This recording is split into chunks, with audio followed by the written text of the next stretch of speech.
La fiducia nelle politiche sull'immigrazione annunciata dal ministro Salvini dopo la sua visita in Veneto di partenza c'è, ma di soluzioni al centro profughi di San Siro in questi anni a Bagnoli di Sopra ne hanno sentite abbastanza per non sospendere ogni giudizio alla prova dei fatti. Per quanto riguarda la base di Bagnoli e di Icona, ha parlato di alleggerimento con l'obiettivo della chiusura.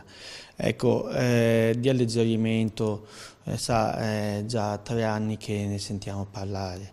I municipio ci credono, i numeri sono tali da rendere possibile la chiusura del centro profughi più grande della provincia di Padova. Un anno fa erano circa 1 migliaio, è da dicembre che sono 200, il passo successivo che dobbiamo fare è proprio minimo, 4 pullman in giro di mezza giornata e la base è chiusa. Nel frattempo in municipio l'amministrazione comunale segue con attenzione attraverso i propri legali l'evoluzione dell'inchiesta della Procura di Padova sulla gestione dei centri migranti. Dall'inchiesta che noi stiamo affrontando come comune sembra emergere chiaro che sono stati occultati dei documenti, sembra essere falsificato dei documenti che ci ha nel concreto impedito di provvedere alla emanazione di un'ordinanza di chiusura contingibile urgente. Perché lei avrebbe la possibilità di chiudere quindi il centro in quali circostanze?